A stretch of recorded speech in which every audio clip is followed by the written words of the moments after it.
U.S., we begin with President Trump on the verge of a truly historic diplomatic triumph as his tough talk appears to be paying off. The leaders of North and South Korea, this was wild, agreed in principle today to remove all nuclear weapons from their countries and to work toward formally ending the state of war that has existed since the 1953 truce. Trump was ecstatic over the news, tweeting early in the day, "Korean War to end." The president later acknowledged there was much work to be done, but he sure sounded optimistic. A lot of good things are happening with respect to North Korea. President Obama told me when I had the one meeting with him, he said, that's your biggest problem. That's going to be the most difficult thing you have. And honestly, I wish it was handled earlier. I wish it were handled by another administration years ago. I'm not just talking about President Obama. I go back to any administration you want. But over the last 25 years, this should have been handled a long time ago, not now. This should not have been left for me to handle. But we will handle it. We're handling it well.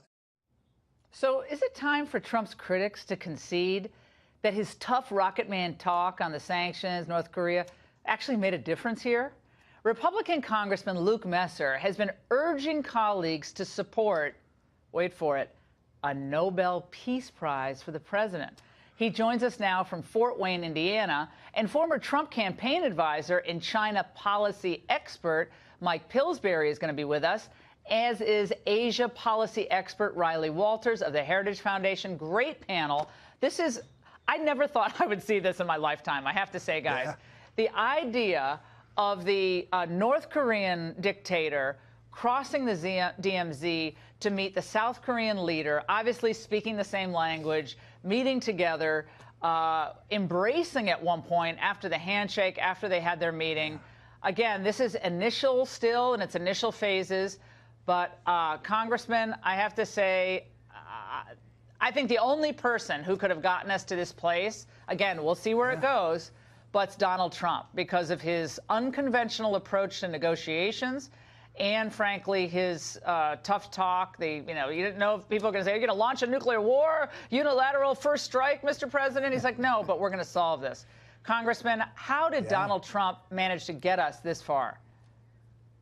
Well, it is extraordinary. And, Laura, I've been saying for a couple months now, if North Korea actually ends its nuclear program and you bring peace to this peninsula after 70 years, Donald Trump deserves a Nobel Peace Prize. The only reason that the evil North Korean dictator is coming to the table is because there's a new sheriff in town. And President Trump's Twitter diplomacy is working.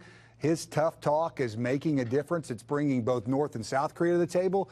And China, too. Of course, we have a long way to go here, but these events of the last 24 hours are extraordinary and almost impossible to overstate. It's a very big deal, and it is happening because of President Trump's leadership. We're going to talk about the Chinese involvement in all of this because we cannot overlook the fact that we have major administration officials going to China on Tuesday, Bob Lighthizer, the USTR, and also, of course, we have Steve Mnuchin and other senior level members of the administration going to talk trade.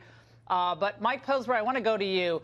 I want to do a flashback. It's kind of Flashback Friday today, and play for our entire panel the scene from the Nobel Prize ceremony involving newbie Barack Obama. Let's watch.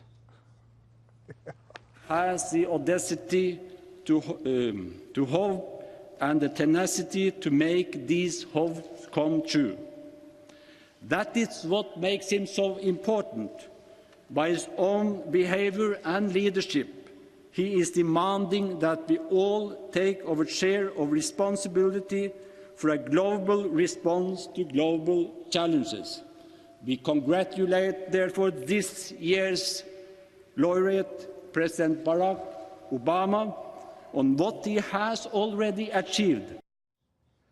Mike Pillsbury, that was in 10.5 months. He was getting people to accept responsibility for facing global challenges. Now, if that's the benchmark, Mike Pillsbury, then Donald Trump, regardless of what happens, has to be almost a shoo-in for the Nobel. I think the congressman's right here. Well, I agree. Obviously, perhaps President Trump has earned 2 Nobel Peace Prizes. As you know, the authority of these peace prizes is somewhat in doubt. It's a committee of 5 who are chosen by the Norwegian parliament, and they tend to be retired members of the Norwegian parliament. So they've made some real mistakes over the years, people whose Nobel Peace Prize was not earned. In the case of President Trump, this is a tremendous success. The only problem is the degree of pressure he used to get it may turn the stomachs of some of the Norwegian members of parliament. Don't forget he had nuclear aircraft flying toward North Korea. He had the discussion with the South Korean defense minister that we might return our nuclear weapons to be deployed again in South Korea, as many as 800 or more. Other kinds of pressure, obviously, was the massive, very focused sanctions, even on the royal family in the north. So this is not your ordinary idealistic make a speech kind of Nobel Peace Prize candidacy. This is someone who really got results. But the results came only through pressure. I think the Chinese also helped. And frankly, President Trump linking trade and the delegation going next week to helping with North Korea. That was a very bold gesture, heavily criticized by the left-wing media. But it looks like it was a stroke of genius. The Chinese helped us on North Korea. Who would have thought, Laura? No, I think that's a great point. Riley, I want to go to you on this. I frankly I'm a little bit worried on the linking of China trade to North Korea. Obviously, the choice between thermonuclear war or the China 2025 program where they dominate every major industry. It's not the easiest of concerns to look at when you look at them both. We can't allow China to dominate high tech. We cannot allow China to dominate 3D printing, space weaponry, commercial aviation. But that is their subsidizing goal. They're doing that across every industry. And I'm worried that Donald Trump is so focused on the North Korea deal that will let up the pressure on China that also is necessary. But so far, he's had great judgment. There's definitely a difference in opinion on what the sort of immediate threat from North Korea and the future threat from China sort of represent. Obviously, last night was a historic event. This is setting up toward the upcoming meetings between the leader of North Korea and Donald Trump.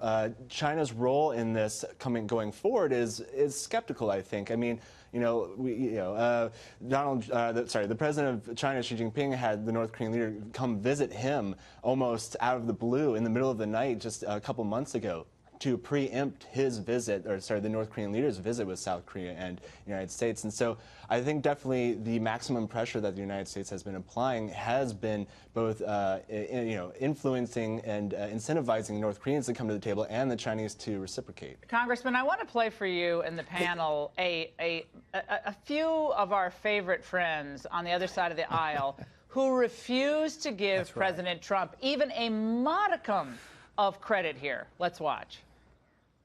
People shouldn't talk about Donald Trump or anybody in North or South Korea winning the Nobel Peace Prize. My message for President Trump tonight is curb your enthusiasm. Don't set up unrealistic expectations for the summit that cannot possibly be fulfilled, because if you do have these expectations and it fails, that may actually draw us closer to war. This was to show that nobody else is in control and that China and the United States is not in control, that the two Koreas are seizing the process. Oh, okay. Yeah, they just sua sponte. Yeah, exactly. It's crazy. Came together. It was just like pixie dust, and they came together. That last comment, of all the dumb comments I've heard, that last comment was among the most moronic. Congressman.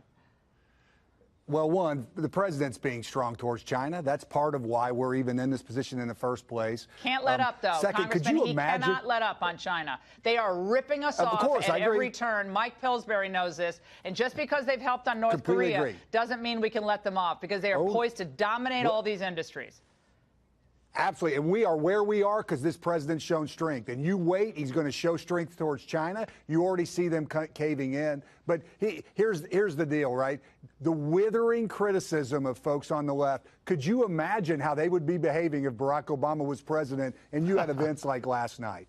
I'm running for the United States Senate against Joe Donnelly, a Democratic senator who, like all those others on the left, have criticized this president's diplomacy. Look, Twitter diplomacy is working. North Korea has come to the table in a way that most of us would have never imagined just a few months ago. You cannot overstate how big a deal last night was. Of course, there's a long way to go, but we are here because America is safest when America is strong. And with this president, President Trump, we are strong again on the world stage. And to have events like what have happened in the last 24 hours is just another big step in the right direction. And I agree with you, Laura. Listen, we've got to be strong towards China. This president is stepping forward and getting tough on China in a way that hasn't happened in decades. And I'm just confident he's going to continue to do it. Look, he's had great instincts. This guy wrote The Art of the Deal. He's a remarkable leader.